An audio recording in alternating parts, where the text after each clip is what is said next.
Michelle Green-Thompson. Hello, Pedro. Welcome to the virtual Mkhukhu. I'm very happy to have you here, especially as someone that I've studied with since I was a little child. Yeah. I'm looking forward to you sharing your story with the world, or at least with the world that we have access to.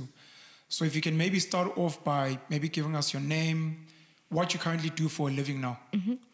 So I am Michelle Nkosi, Finola Green-Thompson. Always a mouthful. Always spent, all my ink at Home Affairs filling out the form because of how many names I have. I remember realizing that my middle name is as long as my surname. So 13 letters, if I'm correct. Jeez. Now, a lot of forms would not let you... Yeah, I'm sure you don't win with some forms. No, I don't. Even with flying, they eventually, it comes out as Green-Tom instead of Green-Thompson. But yeah, so where am I currently now? I've been in the aviation industry for the past 8 years now, I think, in total. So I've been in the aviation industry, tourism sector, because without aviation, you don't have air access, and so it lends itself into tourism. So they kind of walk hand in hand. So yeah, we're just coming out of the COVID I was about to ask, how bad was your life during COVID? Because, you guys got direct hit. Yes, it was an absolute direct hit. And then that's when everybody said, oh my God, why don't I have a government job? No one would hire me and I would still be getting my salary. You guys were not getting paid? A lot of people were, if you weren't on a reduced salary, drastically reduced, you were on what they call furlough. So it means you're just not getting paid at all because you're not working. So if your work is, to get money, you have to be present. So if that means flying an aircraft or whatever. So people looked at different ways to make money during that time, I think, in the aviation sector. They got very creative. Yeah.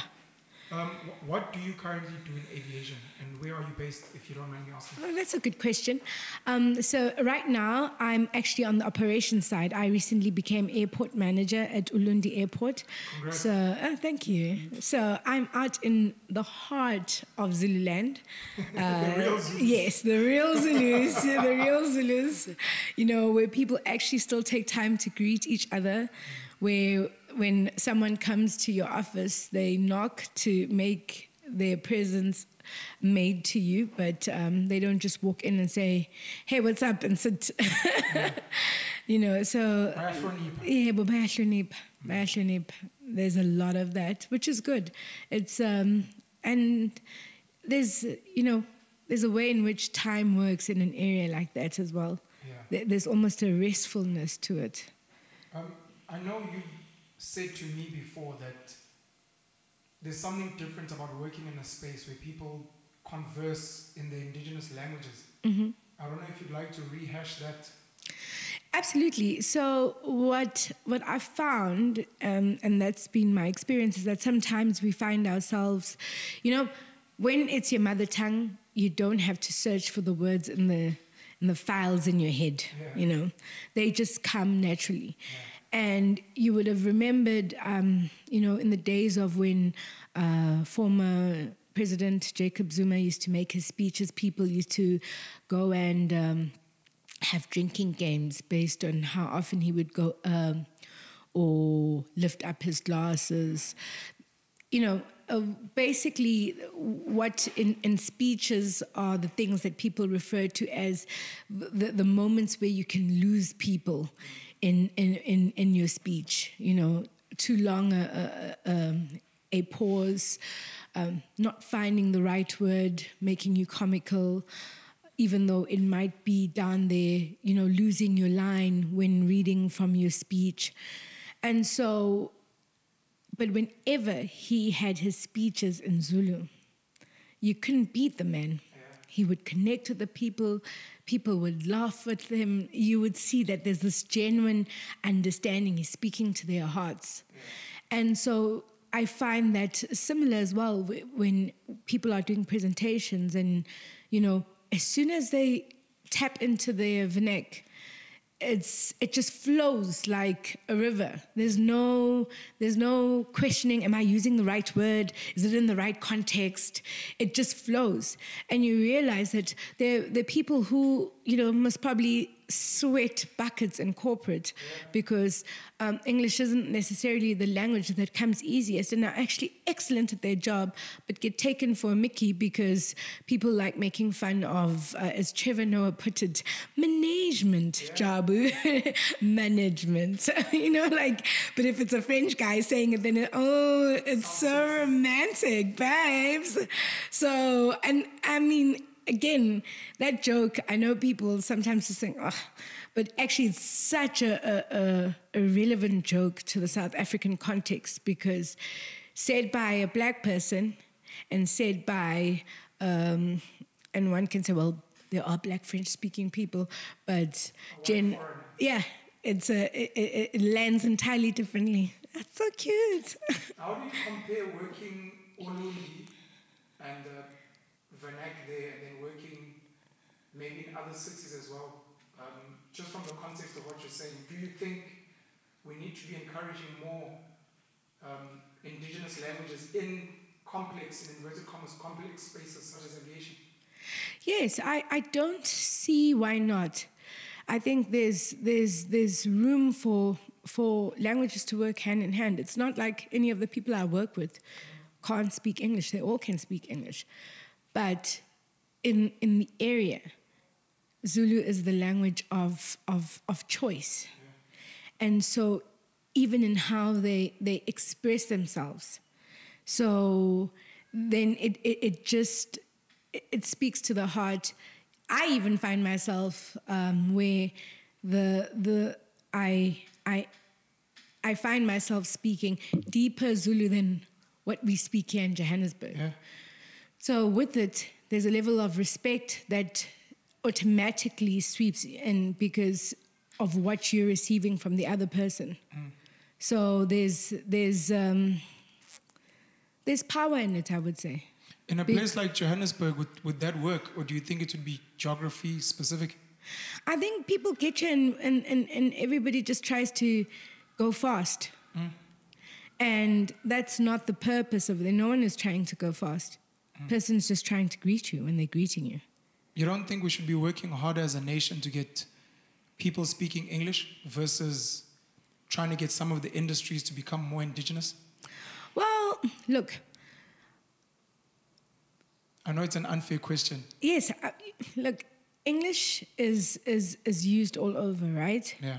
But at the same time, I don't believe in people not teaching their children vernacular languages. So, for instance, if I was born in a home where we spoke several languages. Okay, so when I was growing up, for instance, to give you an example, my mom used to play, I grew up watching Ichala Lamawele, Wakalanyonin, what was that one with Nkusheng? And some Towling. Yini? Yes, Jeez. There we go. Yeah, I wouldn't have gotten that. So these were all the shows that we grew up watching, right? Which I actually found very interesting. And you could learn a lot of language because you could pick up and you ask, so what does that word mean? And so in a way, it's integrating all these 11 languages into your life, right? Which currently now, I don't watch much TV, but when I do see what's on TV, it doesn't sit the same as the old stuff. It's not authentic?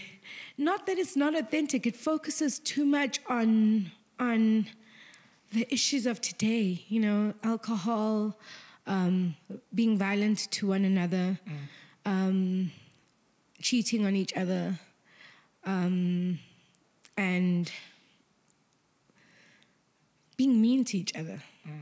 There is no, it's just a constant regurgitation of the same thing, no matter which channel you go onto. It's not, I don't find it value building.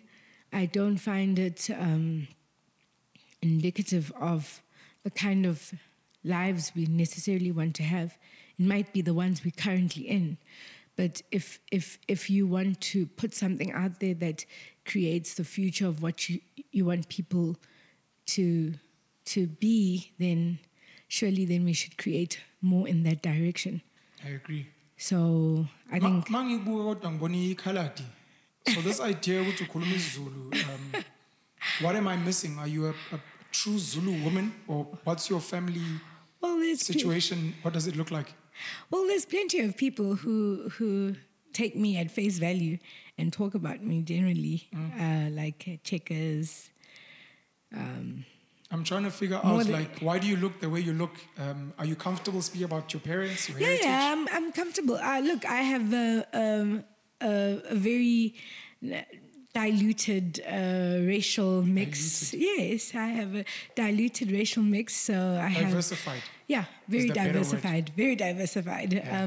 Some Swazi, some Zulu, some Swazi, Zulu, and English. White English. Yes. Okay. Green-Thompson. And Green-Thompson. Yes. So that's basically, and then within that, within the family, there's been further diversification because we have Indian family members. We have those who, because people marry.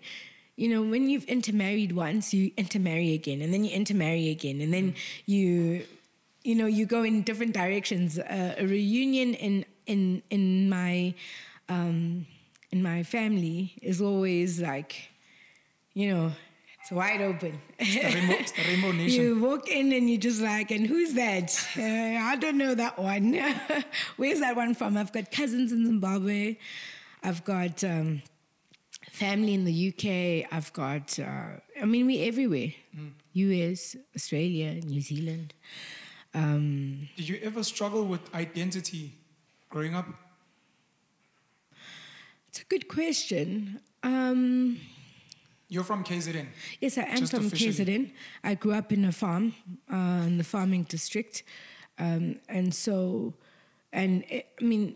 Newcastle, it wasn't exactly at Joburg level when it came to moving along with the racial times. So I think in 1993 we were still in Chelmsford, if I remember correctly. So Chelmsford was what would have been termed a coloured school for coloured children, and then you would take the bus, because I was living in Igogo. You take the bus and your mum hands you over to another coloured child, and then you guys get into this bus that takes coloured and Indian children to school, and then the colours are sitting up front and the Indians are sitting in the back, and the driver's black, and that was how it worked when you lived outside of town and, had to take the bus into school. And so I do remember one time, because from a young age I was always fluent in different, in English and Zulu. So being at school and having some kid try to be relevant and rude to me about my black mother, which was just odd in itself, because I had no shame about my black mother.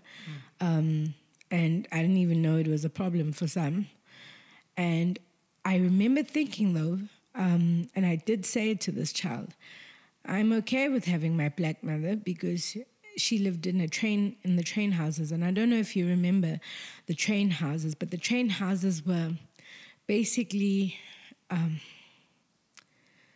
the bottom of society, in the sense that these houses were chained to each other, and generally low income, and lots of drinking, and whatever happens when you are not necessarily able to provide for your child properly. So in that sense, the child comes to school, the uniform is not ironed, they don't have lunch.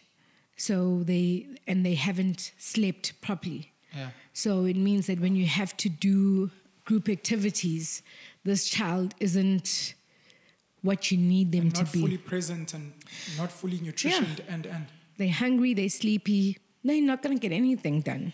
Low self-confidence. Yeah. You didn't struggle with confidence issues and stuff because of that background. And I mean, you're saying now that you're very proud of having a black mother. But yes, because I came to school with 2 lunch boxes, my uniform ironed, face clean, hair done. Like, I did not have... I mean, it sounds bad, but I literally didn't have those social problems. Yeah. I lived on the farm. I had to take a bus to get to school, but I arrived there fully kitted and ready for school. And these kids lived just not even a kilometer away from the school, but they arrived disheveled. Some, you could tell, they weren't bathed, and, you know, they didn't have lunch. Not immediately you realize the importance of having a good parent, regardless of race, and what it means to giving a child a start in life. Because these fundamentals of a roof over your head, a tummy with food, feeling loved, feeling understood and heard, those were fundamentals I had. Yeah. Whilst this child now who wanted to tell me about a racial idea that they don't even fully comprehend themselves, except most probably hearing it in a socialized setting of someone slurring or saying something derogative, and thinks that they can come apply it to me. So it was just like, hush. What impact did your father have in your life? I'm thinking of if you have any type of identifying with some of the stories that Trevor Noah has spoken out there. Mm-hmm. I don't know if you've even read Born a Crime. I have. Do you identify with some of those stories? What impact did your dad have in your life? So, I mean, my dad has always been an entrepreneurial person, and I think, if anything, he's good at thinking on his feet and living the life he wants to live. Was he present? So, yeah, my dad was present, still is present. Now is... White? Well, my dad's actually mixed race, but one would pass him for white in South Africa because, you know, if we had to go for pencil tests and all of that. But, I mean, I remember his sister sharing that she was a redhead with green eyes and this porcelain skin. And so whenever the queue at the post office on the non-white side was long, they used to send her into the white section to go get the post. So yeah, I mean, I remember even at a cousin's funeral where he talks about his mom who looks really white and his father who looked colored, but he was a doctor and he was classified as white. And so, you know, it's like, what is white in during that time? And even now, because a few years ago I was in Botswana and a guy wouldn't speak to me because he called me a white woman. So to him, I'm a white woman. To me, I'm not. But okay. There is an interesting thought in my head in question. Have you ever experienced racism from black people growing up? Oh yeah, you get that. I remember Terrence Howard speaking about this, being interviewed on Oprah. Yeah. How many black people were discriminating against? It's those green eyes. That's what people always say. Guys with green eyes always think they're better than everybody else. I'm like, who said anything about their green eyes? But there's even, I mean, you know, in that conversation that you had with Mandisa, I think she alludes to it quite well in that she says, you know, well, not alludes to it, she hits the nail on the head when she says, even within those racial demarcations, again, it was according to how white you look and and the privileges that can get you. So we went to a wedding, right? Yeah. With my husband, and so he went and got himself a plate of food, right? And there were no more spoons. And I can't remember if someone else next to us was sitting with a plate of food themselves, but also without a spoon. And this woman stood up, very moved by the fact that this man was sitting here eating with his hands, and went to go wash a spoon and bring it to him and side-eye me for not getting Your husband a spoon. my husband a spoon. And I just thought it was funny that she felt so compelled that he must get a spoon. Why shouldn't the other guy also get a spoon? But do you think that was a racial thing or a gender thing? Like maybe she still feels old school, like a wife should do for her husband. It could be that, but it also could be because I'm wabantu udla ngezandla. Your husband is white. He's Dutch. Yo, he's very white. Colonized, settler. Well, I think the Dutch did a great job of being colonizers and all of that. They're also doing a great job of interracial marriages in this country. Really? Because I was surprised how many. Yeah.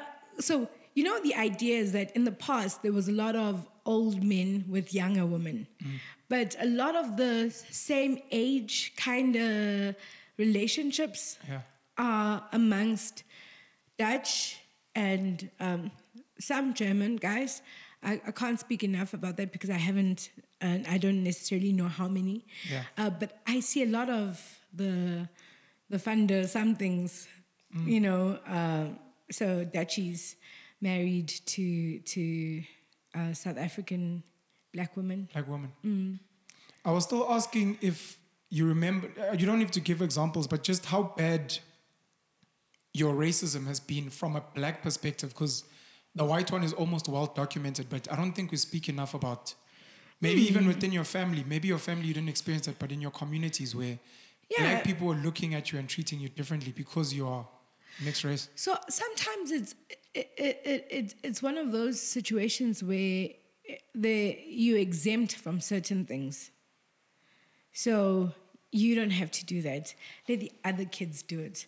So isn't that being spoiled because you're mixed race? There's a level of you don't have to do that. Because you're not one of us. Not because you're not one of us. Shame, I don't know. Maybe they think you're fragile. I don't know. So there's a level of allowing you to get away with certain things with some people, and then there are those who don't want to interact with you.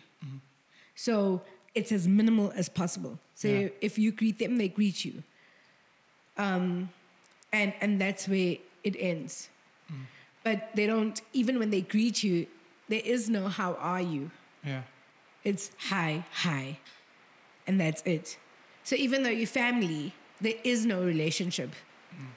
You know each other. You see each other at family functions, but you don't engage each other beyond a hi. This might be an inappropriate question, and my apologies to your husband, and please feel free to not answer. I wanted to know if you've dated black men and colored men, and if you have any opinion on the dating of different races and how they've treated you. So, yes, I have. And I don't know if I have an opinion on it. Or if it's been the same, maybe. Maybe you've just had similar experiences. Look, people are different. I think people are different in how their expectations of you as either their ideas dictated to by society, or their ideas dictated to them by their immediate family, because those are all things that come into play. So, you might be acceptable to a certain extent. And I think for me, growing up, you get to see that sometimes families aren't very truthful about their children. Yeah. Right? So most people, when they get taken to like a guy's home, they like, woo, I'm in the mix. Yeah. You know, this is going somewhere. Yeah. This is definitely going somewhere. Yeah. But not necessarily. People will accept gifts, call you makoti walaikaya, and everything. Meanwhile, they know damn well that there's actually some other lady who their son is engaged to. Wow. That who comes here, and no one tells you that you're not in the mix. It sounds like you're speaking about dating a black man. Well, it's not only black men who go through that, I would say. I think you do find it but it might be more predominant in black families. I'm trying to ask you about your experiences. Like I said, you don't have to answer, but I'm just trying to figure out, having dated black men, colored men, white men, just the differences you've experienced personally. Like the black guys were more romantic, or the white guys were more understanding, or just in your personal opinion, without speaking about it generally. And I'm thinking about romantic and what that means. I think for me, it has been more about not so much about the romance and all of that, but about the expectations that one places on relationships. So I prefer someone who's straightforward and tells me exactly, like, actually, I'm not looking for a long-term relationship. This is what I'm interested in, and that's it. Over a person who's like, Siyajolas Tandan. Hey, dude, that's what? A big... Yes, you heard what I said. Siyajolas Tandani? Yes, Java uses that in his song. He says, Siyajola as Tandan. And it's so important that you have to actually ask those questions. Because English Sanzanda, Siyajola, no more Siyatandan. Ufunung shata, no more ufunung shata. And people will ask, no, it's serious ganje now. Jeez. Mshado. Wow. Pause drops. So, and then there are guys who are serious, and then there just isn't that what you call this. Maybe in how they present themselves, it doesn't come off that way. Do you see color? Do you see race? Specifically when it comes to romantic relationships? Dating, I just want to connect with people. Yeah. I just want to connect with people. I want to have fun. I don't want to live in a box. So if you're looking for someone who wants to live in a box, then I'm not the right person, because I won't fit all your box ideas very neatly, and that will disappoint you greatly. What do you think pushed you into aviation? Is that what you always wanted? Actually, no. How I got into aviation was that I was teaching. So I went away to Suncheon in Suncheon. Suncheon. That's not here in Zanzibar. No, it's not. It's all the way in South Korea. Yeah. Off I went to basically relieve a friend for a month. They were to come back to South Africa, and I would remain there as a teacher. And I just realized when I was there that, look, I'm in the wrong industry. I need to get out of that industry. But whatever industry I move into needs to be in travel. So I started looking for like hotel jobs and stuff like that. And actually, that's not the direction I needed to be going. The direction I needed to be going was apparently in aviation. So they say when you are at a crossroads, do something for someone else, right? Because it kind of gives you perspective and allows you not to focus on yourself, so that you can let the universe do what it needs to do. Because otherwise you'll be like, why is this not happening? Why is this not happening in my life?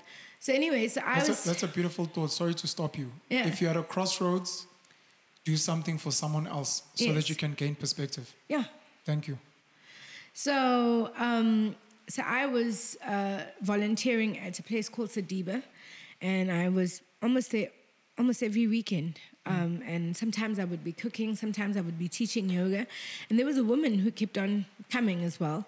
And I used to tease her and I used to say, I know nothing about you. You're like a CIA spy, you know? I don't know whether you have children, this, that. You just arrive and you leave and you disappear. You know, you're literally like a ghost.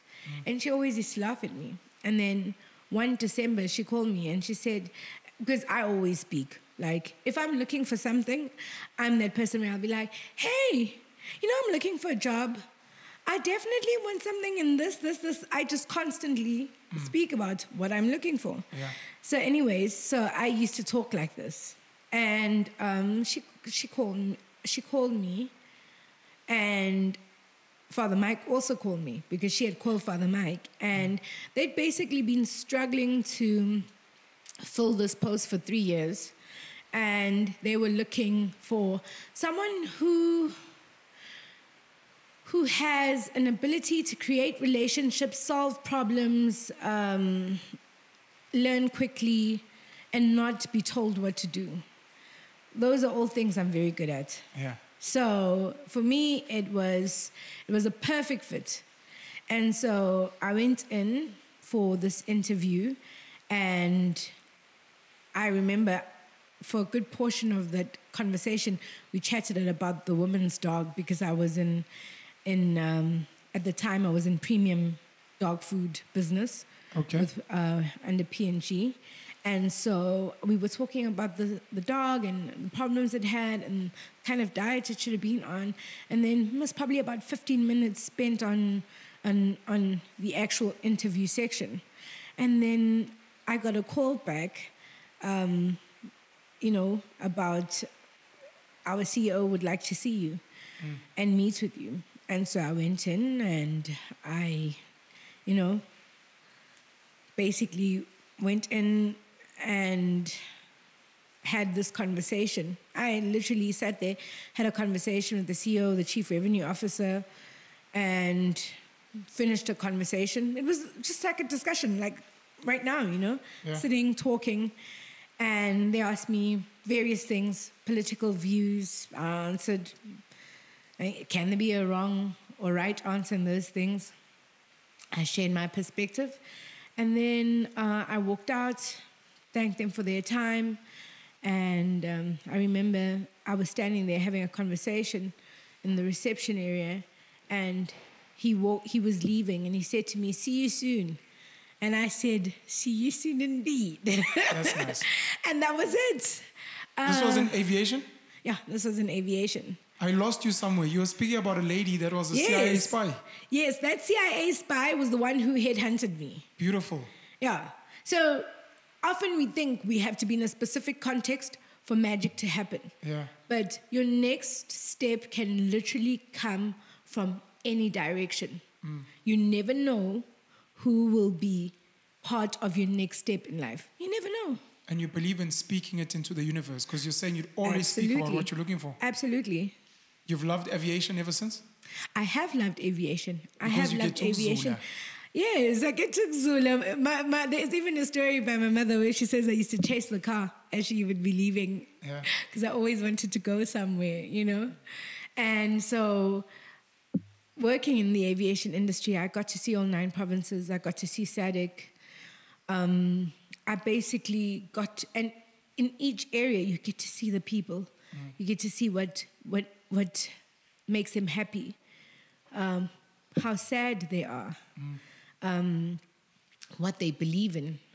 And so in every place when I used to get there, I used to turn on the radio into the local radio stations, so I can connect to the actual environment. So I wasn't one of those where you get to Newcastle and you're still listening to Metro. It's like, what's the story behind Nomadic Michelle? You've done a TED Talk before, and I believe you've released a book as well. Yes, I have. Yep, I have. So basically, all of that is behind. What's behind Nomadic Michelle is the idea that the more we travel and the more we immerse ourselves with other people and just allow ourselves to be with them, the more we learn about ourselves, how we cope, things we like, things that don't work for us, things that we think we like but we actually don't. So it's a whole world that isn't curated, doesn't come with a Gucci bag, doesn't have an Instagram vlog the whole entire time. Yeah. It's a deeper world than the one where travel is just about being fabulous and, you know, getting raucously drunk in Mozambique. Which there's nothing wrong with that, but I want to hear the deeper story of how you experience Mozambique. You find that people that travel are more open-minded, more culturally sensitive, more progressive? Well, it depends. I mean, colonizers were also people who traveled. Oh, they definitely were. So when one say they were more progressive, I think they were economically structured in their thinking. Yeah. So it depends on what it is that you're looking for. Are you looking, in your travels, are you looking for depth? Are you looking to look good? Because then your travel experience is different. Sure. But it depends on what your intention is. I remember there was a time when you were hosting a lot of people Yes. couch surfing. Yeah. I don't know if you'd like to talk about that at all or be like, next. No, actually, that was a really fun time. What is couch surfing? So couch surfing basically is when there's a platform called couch surfing that you register on, and then it allows you, no matter who you are, where you're from, you can contact someone, you build up your profile, and then you can contact someone, ask them to stay over in their house. And sometimes it can be on the floor, sometimes it can be on their couch, sometimes they have a whole bedroom for you with, a side. You contact someone and they come to your house. That sounds like Tinder. Ayo. No, it is. It isn't Tinder, but I'm sure there are some people who use it like Tinder. Jeez. I wouldn't be surprised. People are people. Sure. So it's an international platform. So it's an international platform. For people that are traveling. Yes, and I met a lot of amazing people that some I remain friends with to this day on that platform. So for instance, I'll give you an example. There was Umu, who just recently now moved to Canada. She is a Dr. Umu Bakari. She a doctor in physiotherapy, for instance. And we met, she was coming here for her sports anti-doping conference. Yeah. And so she stayed with me, and the conference was in Sandton. And we would drive together in the morning and we would have conversations and, just talk as people. And, so she's now moved to Canada. She came here to Wits to do her PhD because of the relationship we had. Yeah. So, when you build relationships with people over your connection together as human beings, not based on race, not based on, but just as the fact that you guys understand each other. And it doesn't mean that you don't have things that you don't necessarily relate on. But it means that on the whole, those things don't matter as much as it matters for you guys to have the relationship that you have. And connect. Yes. Do you still host people? Do you still go and sleep on people's couches? So I haven't hosted people because I've been on the move. Yeah. I still get people who'll say, "Hey, friend, I'm around," and I always do offer if I'm going to be around in a certain place and I say I have a room available, come through. Then yes, I mean even now in uLundi, my couch is a sleeper couch. So I think it kind of stays with you that willingness to host, and I just like meeting different people. And hearing their stories and finding what makes them tick. That for me really is entertaining, but also just there's something about it that really that moves me, and because the spirit of a human is sometimes it's so. We can be whatever we want to be. You know, it can be so wide, yet it can also be so small. Depends on how you look at your world. What are the misconceptions about the aviation industry? I hear a lot of girls wanting to be flight hostesses and see the world. Some people want to be pilots because they say they want to be rich. Can you give us certain misconceptions that people may not know about your industry? Pilots, people want to be pilots because they want to be rich. Well, I'm sure people weren't feeling rich in 2020. They might have been feeling taxed by their lives. Yeah. Look, it's the kind of industry that's not emotionally, but it's time consuming because you're on the road. So, and you have to arrive early. So there is no, I'm not a morning person because you have to arrive there and work with so many other people to get your job done. Do people in your industry struggle with relationships? If you're saying you're always on the road, that's the first thing that came to mind. That I had someone who said, you're always on the road. How do I know you're not meeting other men out there? I said, how? All of a sudden we are here. Hey. Do people struggle in your industry with relationships? I think people do struggle. Yeah. I never dated an industry person because, it just wasn't. Do they get busy on the road? I'm sure they get busy on the road. Yeah. I'm not going to speak on anyone's behalf. Just now I have people raising eyebrows at me. But I'm sure people get busy on the road. So you have to be a morning person. There's a lot of time on the road. Yeah. Is the money good? Are the travel prospects good? So it's one of the industries that you can get into with very little experience. So you can come straight out of high school and be a baggage handler or a passenger handler. But I think there's a disservice that we are when it comes to our children and how we raise them. And I say it's a disservice because we, in some homes, the child is God and they get treated really nicely. And then in the working world where you're dealing with passengers and all of that, that's not it. No one cares how cute you are or how much your mum loves you. All people want is for you to be able to tell them the information that they need and send them in the right direction. So the fact that you're not having a great day, the fact that it's raining and you don't like the rain, the fact that you didn't get your coffee before you got to work, whatever is bothering you does not matter. Yeah. So you need to be able to have that. 2, I'm always blown away by people who come into this industry because it's an industry that for the longest time is based on presence. So how you look, how you present yourself to the world, and not to make a noise. So you need to look nice. It's almost like a geisha. Geisha doesn't make noise, It looks perfect, presents itself beautifully to the world, and then, pulls back very nicely away from the front. That's beautiful. A lot of people don't have that when they come in. Well, you want to be in the aviation industry, then you don't want to wear your makeup. Like... and it's